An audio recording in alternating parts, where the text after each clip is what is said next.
hello and welcome to another episode of Inspired by Yarra. This is the podcast that's been created to enhance, connect and inspire the Yarra Valley Grammar community and beyond. So wherever you are listening from today, we want to say thank you. Thanks for joining us. Thanks for coming along for the ride. Acknowledge that this particular episode of the podcast was recorded in the midst of COVID-19 and so with some appropriate social distancing, but also acknowledging the challenges that are upon us right now. It was also recorded just days prior to Mother's Day. And so a salute and a celebration and an acknowledgement for all of the wonderful women in our lives. Thank you for the contribution that you have made and continue to make. Today I sit down with Pannach from the class of 2002, and she is a relatively new mum doing the juggle between professional life, also working in a number of different capacities with different hats on, as well as still being a student, an educator and a lifelong learner. Stephanie was here, graduated in the class of 2002, and in fact now works back here at Yarra Valley Grammar. She's gone full circle here as a secondary school teacher. Enjoy this conversation with Stephanie Pannach as we prepare to celebrate Mother's Day this weekend. Hello and welcome back to another episode of Inspired by Yarra. And as we do every episode, it is my privilege to sit down with another wonderful Yarra old grammarian, a YOG. And today we're going way back to the class of 2002.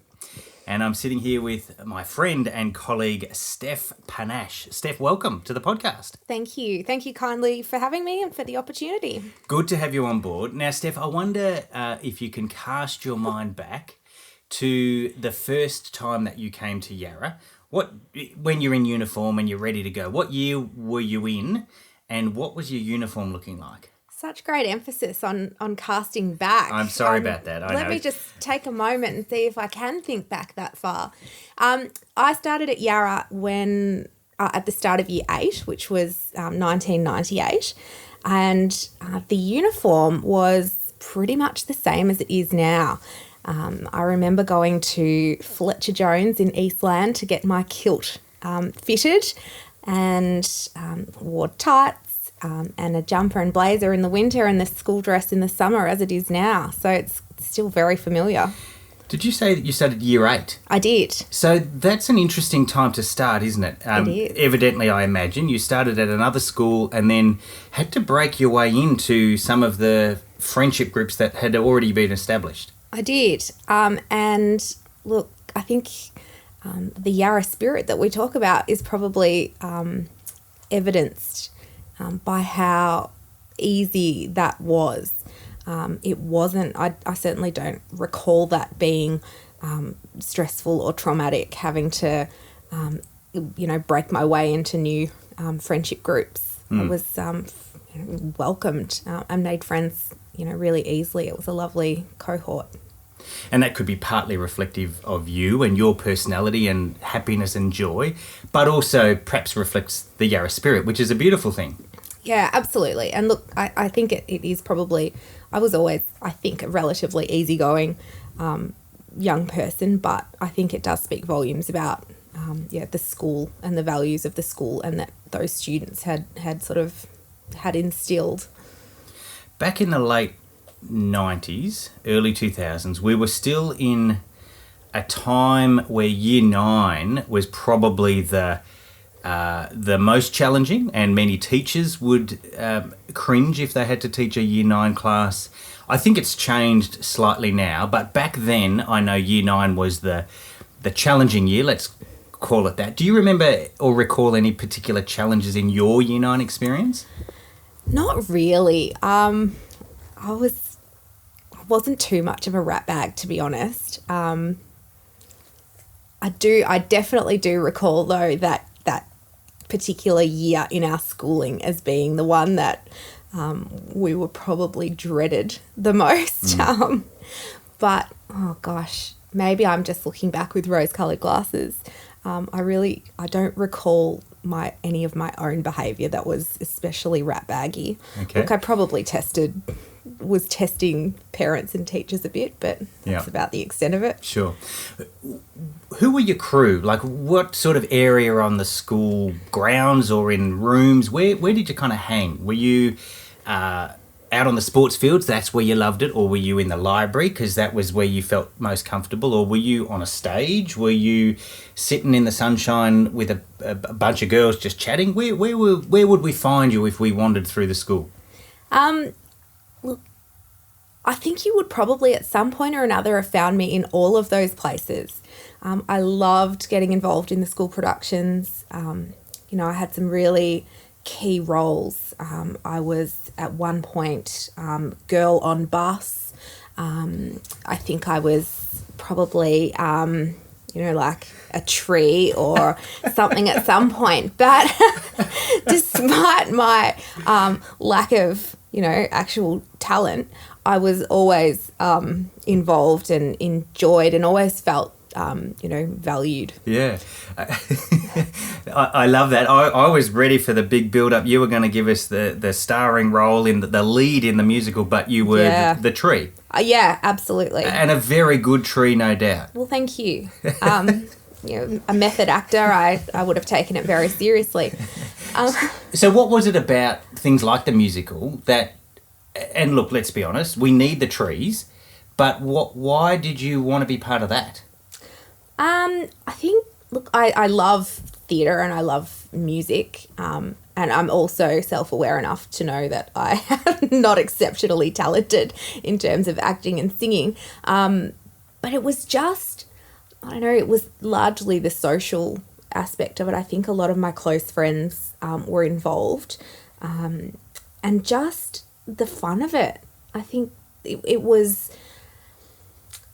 I don't know, it was embraced to sort of do all of those types of things and getting together on the weekends to rehearse and sing and dance and have late night rehearsals with pizza and all of those things were just fun. And is there a particular musical or performance that stands out to you, a show that you were part of that was your favourite? Yeah. What did we do? What I remember... some of the titles of I remember doing my largest, most substantial role, I think, was as one of the witches in Macbeth. So I remember that one quite well. Was good, and the names of some of the other musicals escape me at the moment, but we did have a ball. Yes, and it was the rehearsals, it was the lead up to the actual performances. I think that was the greatest part of the experience. Yeah. Do you recall enjoying stepping onto stage and having the lights and whether the lights were really bright and you couldn't see people out there, or maybe you could and you were nervous? What was that experience like? Yeah, I definitely did enjoy that, and I enjoyed that in a lot of different parts of my extracurricular involvement, and it was always that that positive nervousness. I always felt a bit stressed and nervous with the adrenaline, but then loved actually being able to perform and execute whatever it was that I'd been planning or practicing or... Yeah, there is something about doing the work, doing the preparation, and then being able to show and deliver and do what you've been training for. Definitely. Excellent. We're talking with Steph Pannach from the class of 2002. So far to think back. Steph, you have spoken a little bit about co-curricular and some of the joys of that. Tell me a little bit about academics. What sort of a foundation did Yarra in terms of academically? What did that build for you? Were you straight A's? Were you loving in the classroom, or was that a bit of a challenge for you? No, I definitely was well suited to that sort of this traditional school environment that we sort of have come to know, and I was a fairly solid student. In retrospect, if I had to write my own report, I would be the classic, could achieve so much if she really applied herself type student, and I don't think I ever really pushed myself particularly hard. Okay. I cruised, and I still did fairly well, but what I think I learned so much more about, ways of thinking and studying subjects like literature and philosophy. There's things that I did or learnt in those classes that, still resonate with me today. So, while I possibly didn't, stretch myself to the max and take the full advantage of the academics, I still got so much out of my classes. So in that sense, it did lay a really firm foundation upon which you have built, and you spoke about the notion of potentially writing your own report. I happen to know that you have written a number of reports, lots of reports, since receiving those reports. But that's the now, and you are a teacher now and therefore writing reports. And in fact, you are back working at Yarra Valley Grammar. Goes full circle, and that's a beautiful journey as well. We'll talk some more about that in a moment. But what happened when you initially left school? Did you go straight to Teachers College, or did you go travel, or did you begin in another industry? I took the scenic route to Teachers College. I did start uni pretty much straight away, and I can't for the life of me work out how or why I ended up starting the course that I did. But like many young people, I started a course and decided not too far in that it was not my cup of tea. And anyone who knows me now might find it bizarre that it was in fact a business public relations course that I started. And I think it was the PR. I think I was attracted to the maybe the presenting and the communication side of it. Yeah. But it didn't take me all that long to work out that was maybe not for me. And I had the rest of that first year out off and went back and studied a Bachelor of Social Science, majoring in psychology and sociology. Okay, yeah. So that was when my path started to firm up a bit. And so you pursued that for a couple of years, and then did you add teaching on at the end of that? I actually finished my Bachelor and went and worked for a couple of years. I did. I worked at the Age at Fairfax. Right. And then. And your role there was? It was largely in advertising, advertising sales. Right. Which was interesting. And then a total sort of career change. I went and worked for 000 for quite a number of years. The emergency line. Right. Yeah. So I was call taking, dispatching, and doing some team leading there in the ambulance emergency call centre. Wow. Yeah. So if anything has ever refined my communication skills, that was it. Okay. So this is a whole new area for me. I've never spoken to anybody who's been in that pressure bubbler situation of a call comes through, and so at times were you the one who answered the call? Somebody dials in 000 and you are the one, and what do you say? You say you want to know where they are, what's going on, how urgent it is, and then so you're back in the day 000 and you were on behalf of the ambulance, were you? Or Correct. Could it have been any? No, so when you call 000 you reach Telstra, and Telstra then divert the call to police, ambulance, or fire. Yeah. And I was in the ambulance call centre. Right. What's the is there a particular call that you're able to talk about that maybe you were on the line for quite a while and you had to talk somebody through a particular scenario? Because I imagine some of it would just be get the details and dispatch. Mm-hmm. But some of them, maybe you're the one on the line, whether it's calming them down, giving them some guidance, it's first aid at a distance. Is there an experience there that you had that jumps to mind? Yeah, look, there's lots, to be honest. Right. And the ones that you tend to stay on the phone for are often the quite serious ones, where CPR is involved or some other sort of life-saving instruction is required. But, geez, I had murders. I had 2 murders, I think, in my 5.5 years there. So what does that mean? Meaning somebody rings up and says, 000, I think I've just or it was more I've just stumbled someone's across. just been stabbed. Or Wowzers. yeah, it would look. There's some pretty, obviously, as you can imagine, some pretty heavy sort of things that took place. But you'd also get the only really positive call you'd ever get was babies on the way. That was nice. And so you'd be on the phone sometimes to them for a while. Yes. And are you talking to the about to be mum or the about to be dad? Usually it's the partner, Yes. often the dad. And so having to give them plenty of instructions to keep them busy and occupied while the ambulance is trying to get there. And your communication skills would need to be simplified, wouldn't they? Because so much is going on in that moment, and there's panic and there's terror and there's potentially first time gonna be parent and a whole range of different emotions all boiled up, and you're the one trying to keep it calm. Absolutely. Boy, oh Yes. boy. Sounds like a Year 9 class. There's some transferable skills, definitely. For sure. Now, it's interesting that we're actually recording this in the lead up towards Mother's Day. And you've spoken a little bit about some of the joys of helping other people to become parents in a sense. What about your own journey? I know you are a mum, so happy Mother's Day for this Thank you. weekend. Thank you. Tell me a little bit about your family. So my son James was born in January of last year, so he's 15 and a half months old now. He was very, very longed for. I had reached a point after quite a long time where I didn't think I was going to be able to realise my dream of having a family.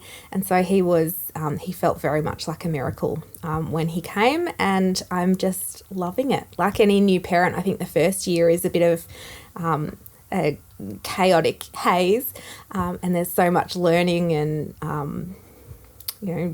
craziness and tiredness, but it's just been the most incredible experience of my husband and my lives, I think. So we're just loving watching him learn and develop, and he's just started walking. So Right, which is another layer of challenge, isn't it, really? The house is it's virtually just wrapped in cotton wool at the moment. So Yes. yeah, that's been incredible. Excellent. And what's a activity, pastime, experience that you get to share with James that really is something you look forward to, whether it's a daily thing or a special occasion thing? What's one thing that is really special mother and son time? Yeah, it's that first thing in the morning. My husband leaves for work very early, so he's usually long out the door by 7, and James will wake up, and it's the simplest thing. We're similar in that we're both just a bit, we need time to thaw out in the morning, and we just sit there on the couch arm in arm and have a bit of a cuddle. Wonderful. And so that's a really nice way to start the day. Absolutely. Now, obviously, there are some differences in our experience of this time of the year this year in 2020 as we record this. What does Mother's Day look like at the moment for you, do you think? Look, it'll be... Because no doubt James has got some big plans ready. He does. I know for a fact, actually, he's been very busily creating some art. He does childcare a couple of days a week, so I'm very much looking forward to the great reveal on Sunday morning. But look, it'll be pretty low-key. As, we often go out with my mum for lunch or for dinner and spend some time together and just, make a celebration of it. But I think it's the togetherness that's the most important thing. And so one way or another we'll be together. And if I can have a little sleep in, really, that is all I ask for. Excellent. And is your husband on board with that? He'd want to be. I'm sure he is. Well, we might make sure we release this ahead of Mother's Day so that he gets the... He will be. He's very good like that. That's great. That's terrific. Nowadays, though, we mentioned earlier that you are back in the classroom and, in fact, back here at Yarra Valley Grammar as a secondary school teacher. What are you teaching and what do you love about teaching? I have to catch myself in sounding cliche, but teaching is really my calling. And look, it's only a part it's a huge part of my career, but at the moment I try to be a bit of an education all-rounder. Prior to coming back to Yarra, I've spent a couple of years sort of in the public service doing some education policy work. I also do a little bit of lecturing at Deakin Uni, and I'm also studying still. So I guess teaching's a really significant part of my career, but it's very much a career in education as a whole. Yes, and lots of things that you're juggling at the moment. So you're still learning, and I dare say there's a value there on the notion of lifelong learning. Absolutely. You're a university lecturer, and you're a secondary school teacher, and you're a mum. Yes. And a partner, and all of the things. Goodness gracious, that is a lot of things to be juggling. It is, but I do all of them in smaller sort of portions than if I was to only do one or two of them. So right, okay. I'm part-time here at Yarra, I'm casual at Deakin, and I'm studying part-time as well. So I have gotten old enough and wise enough now to stop biting off more than I can chew, and making sure that, you know, what's really important in my life is what gets the most time and attention. But I do thrive just having a few little things bubbling away at once. Keeping things ticking along. Absolutely. Yeah, that's great. But to be back here at Yarra as a teacher is a joy.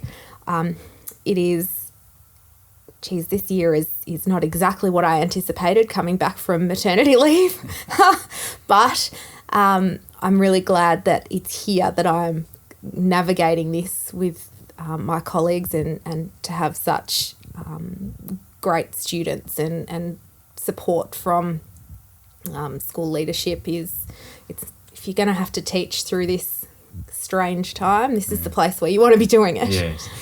Often when YOGs return to the school, whether it be for a celebration or they're involved in a particular program, they often would say how it's changed.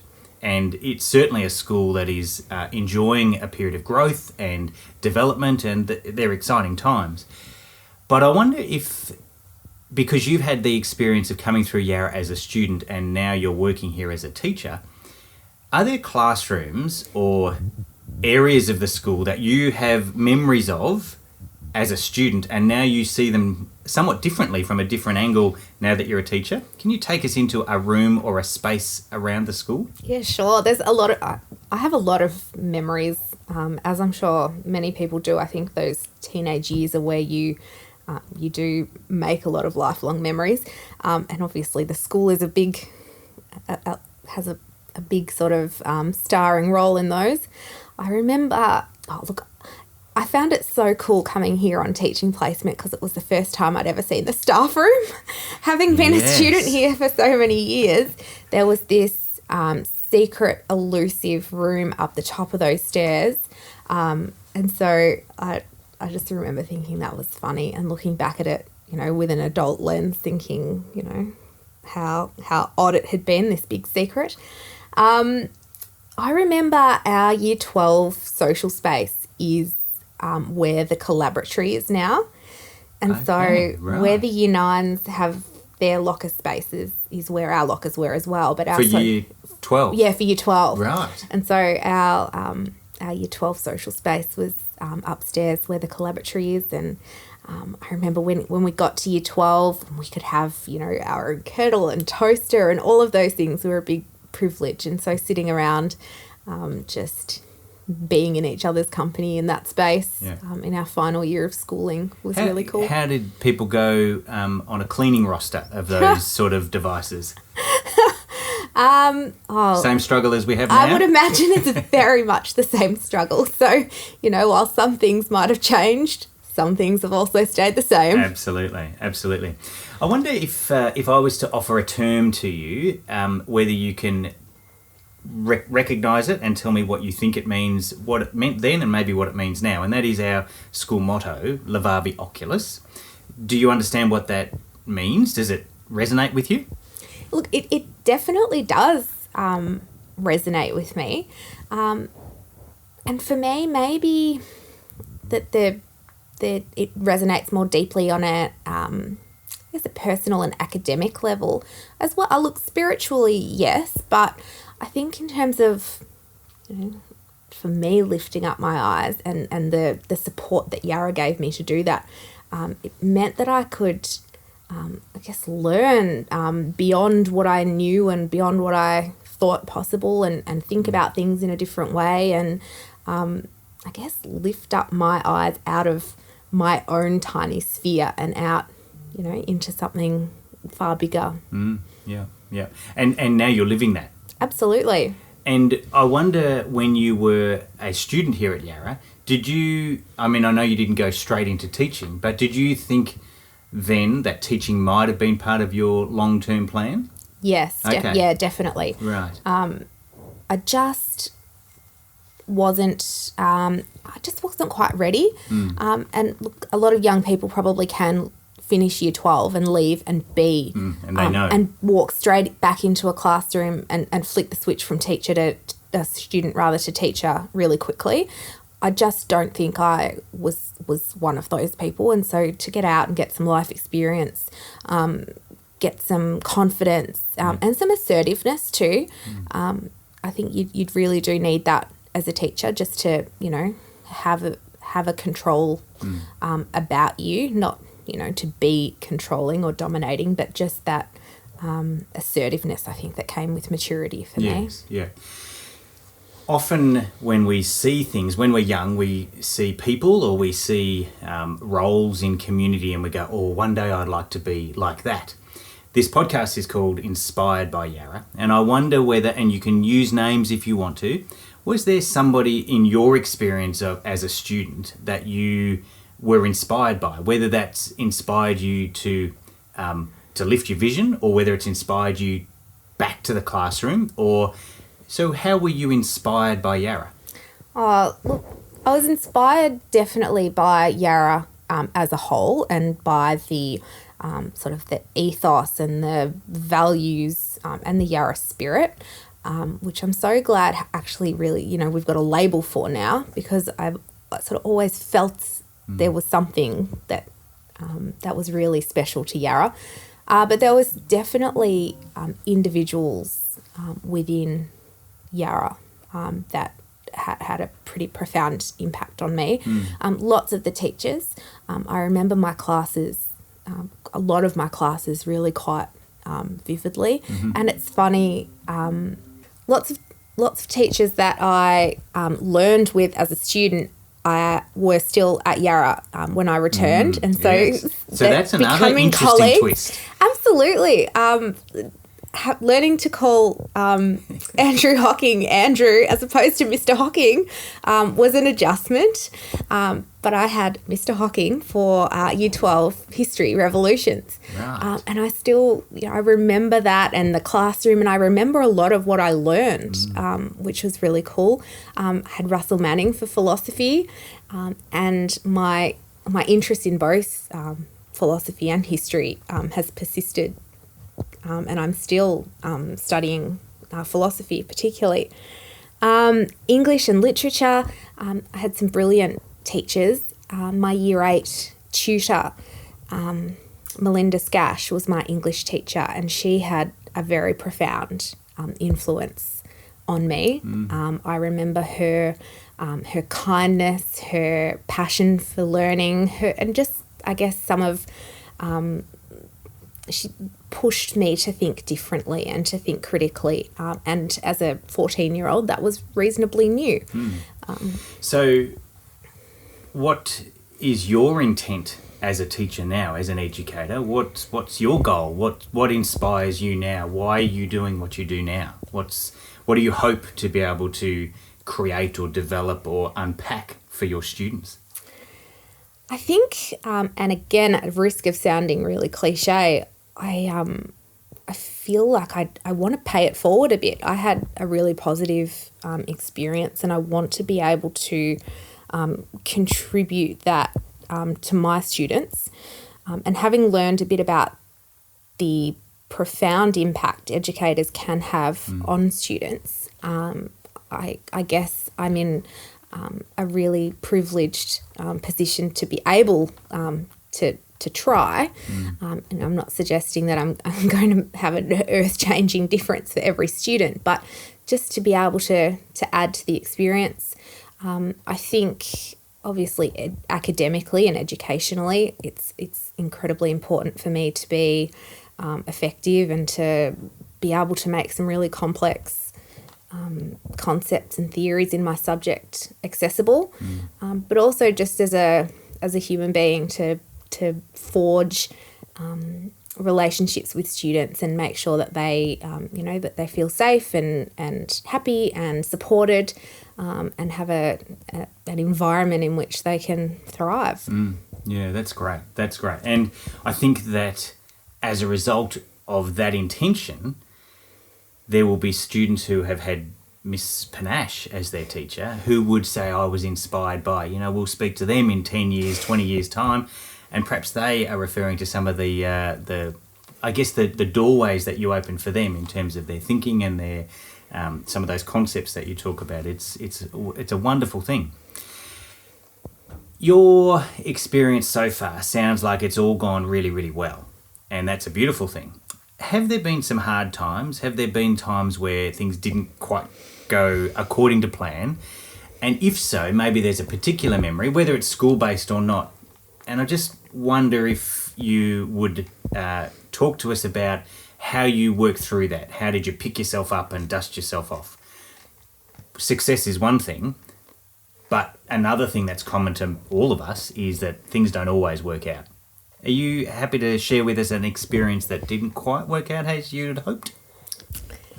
Definitely. And I'm sure, look, there would have been enough along the way to have been very character building for me. I think the first setback that I sort of remember quite vividly was I think it was maybe towards the end of my first year of uni doing my psychology studies. And I failed a unit for the first time that I think I'd ever failed anything. And I had been so used to being so well supported and having so many resources and teachers checking in on me and peers supporting me here at Yarra, that to get out, it was just a really different experience being at uni. And I just was not, I guess, used to that sort of challenge. And yeah, to actually have failed was really stressful. It hadn't been in your lineup up until then. No, it really hadn't. And it was a subject that, would not have been in my wheelhouse anyway. And I obviously hadn't worked hard enough. And having to work through that and acknowledge that as being the root cause of it, and be accountable and take responsibility and suck it up and have to go back the next semester and do it again. Right.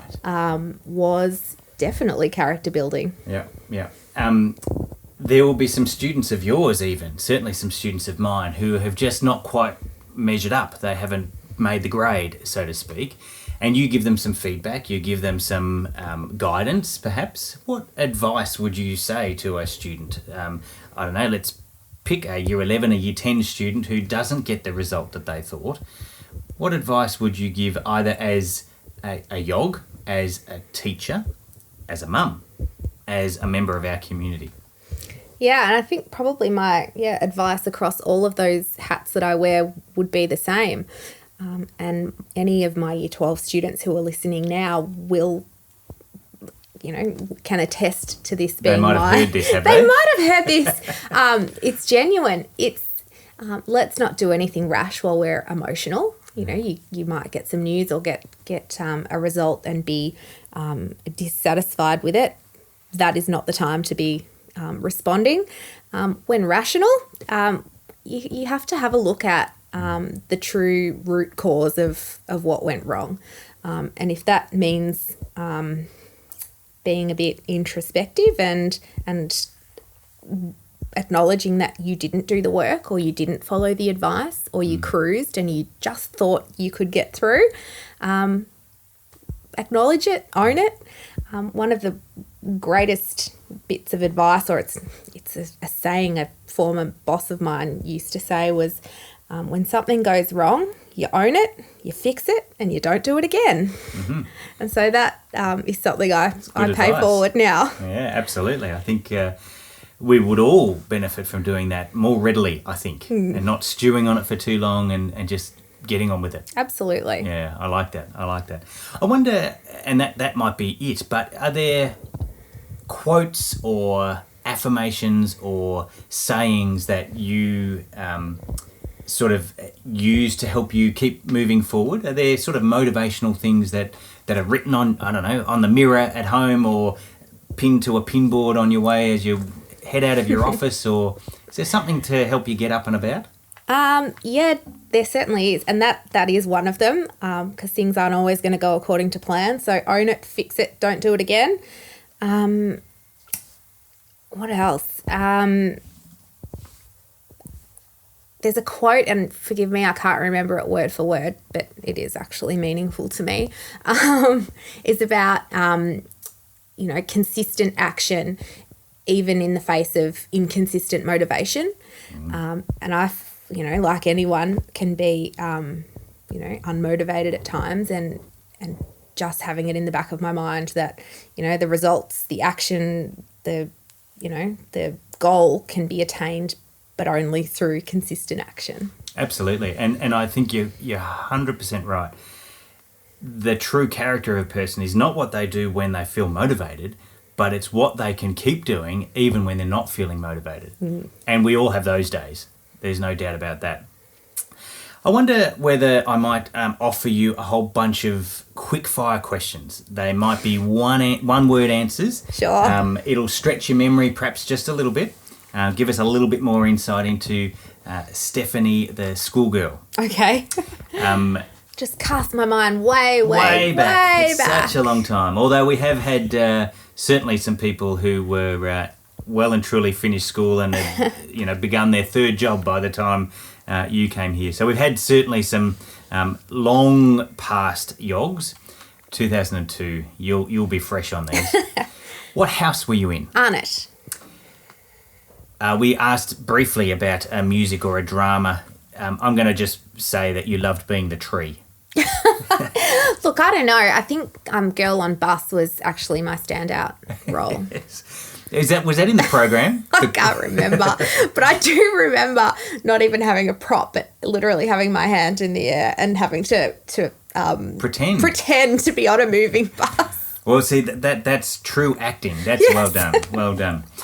Tell me, what was a traditional lunch that you might have, opened your lunchbox, or maybe you went to the cafe, or what was a normal lunch for you while you were at school? Oh, look, it would have been a humble sandwich of some sort. Made by my dear mum. Good on your mum. And then on Fridays, I would have a cafe lunch, and it would be a cheese and spinach roll and a chocolate muffin. Nice. Would you prefer house swimming or house aths? Oh, gosh, aths any day of the week. Okay. And still? Yes, absolutely. I don't know if I actually got in the pool the whole time I was here. What was your first car? Oh, a little white Ford Laser. And still functioning? No, I imagine it's cooked. It's gone to car heaven now.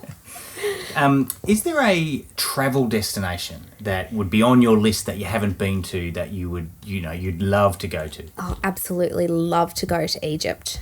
Right. Yes. Okay. And what in particular draws you to Egypt? Oh, just the history, the ancient Egyptian architecture and artifacts. Beautiful. Tell us, how did you used to travel to and from school? My mum used to drop us in the morning, and then we'd catch the bus home, and then halfway through year 12 I got my licence, so I could drive. Now, you mentioned us. Yes. Tell me who else makes up us? My younger brother, Tim, who was 2 years behind me, so he would have been class of 2004. Right. Very good. We'll have to get Tim on for a rebuttal, perhaps. He'd be delighted. Can, clarify some of these stories as well. Is there a memorable moment, one standout moment from your time at Yarra Valley Grammar? Wow. There's definitely more than one. Yes. But I think my debating, like the nights that I would debate are things that... As a student? As a student. Okay, yeah. Yeah, as well as the preparations that we do for those. There's some really vivid memories that I have. And did you have a preferred speaker, as in terms of 1, 2 or 3? Not really. I remember being moved around, being a third speaker where there was a lot of rebuttal required, terrified me. Right. But I would occasionally do it. Yeah. Yeah. Yeah, right. Did you spend much time out on the sports field? And which sports were you playing? I did. I really enjoyed my sport. I enjoyed athletics. I was a sprinter. Not a brilliant sprinter, but a sprinter. Mm-hmm. And in winter I played netball and summer tennis. Right. So I still play a bit of tennis now. Excellent. I was a competitive little netballer, but I've since hung up the netball skirt. Sure. Do you have a rhythm or a routine or a habit, maybe an app that helps you stay focused or keeps you, I guess, on the right track, on the right path each day? I'm a list maker, which is fairly technologically reliant, but can be very effective. Very effective. And I've recently thought a lot about this because I was getting frustrated about not feeling like I'd achieved enough during the day. And I'm currently writing a thesis, and so you're either finished or you're not. And for 5 years, you're not. So you've got to be able to create little goals. Yeah. And so writing a list that let me actually tick things off and feel accomplished at the end of the day has been really effective for me. That is a grind. Yes, absolutely. Wow. So it just had to be broken down into baby steps. That's persistence, dedication, commitment. Madness, maybe. Quite possibly that as well. Speaking with Steph Pannach from the class of 2002. And Steph, what's going really well for you now? An opportunity for a 30-second brag. What's something you're really proud of that you're involved in or heading towards or accomplishing at the moment? I've got plenty going on in my life, professionally and academically, that I'm really pleased with, but there's nothing I'm more proud of than my role as James's mum. Beautiful. It's that I even get emotional even trying to articulate it, but of all the accomplishments in my life, he's the one, and being his mum is a great privilege. Yes. And certainly a journey to become a mum, and now the journey just continues of now actually living the role, and it's a day by day, and there's good days and bad days. And that's a nice way for us to bring this conversation to a close, particularly in the lead up to Mother's Day. I do hope you have a beautiful Mother's Day, and that James allows you to sleep in perhaps a little bit. And maybe then it's a little bit of breakfast in bed and a whole lot of crumbs and some artwork that he's going to reveal to you. I wish you a very happy Mother's Day. Thank you for being part of Inspired by Yarra, and thank you for sharing parts of your journey with us. Thank you. Thank you for having me. It's been a pleasure.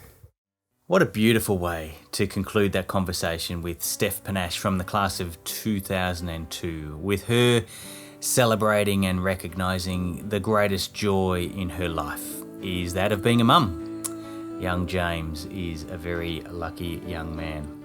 Well, still a young boy at this stage, but I really enjoyed listening to some of Steph's journey and the highs and the lows, the ups and the downs, and the endeavour that she has now in giving back. I love the full circle notion of being educated here at Yarra, being inspired by some of her teachers, and now with a great desire to give back and to seek to somewhat be an inspiration to others. I hope you've enjoyed this episode, and we do celebrate, recognise and acknowledge all of the wonderful women in our lives.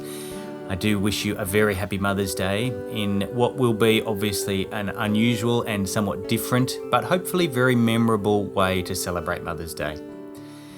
And then I hope you'll join us for our next episode of Inspired by Yarra, when I get to sit down with another YOG, another Yarra old grammarian, and unpack their journey through school and life beyond. Take care, look after yourself, and Have a wonderful weekend, and we look forward to chatting with you next time. Bye for now.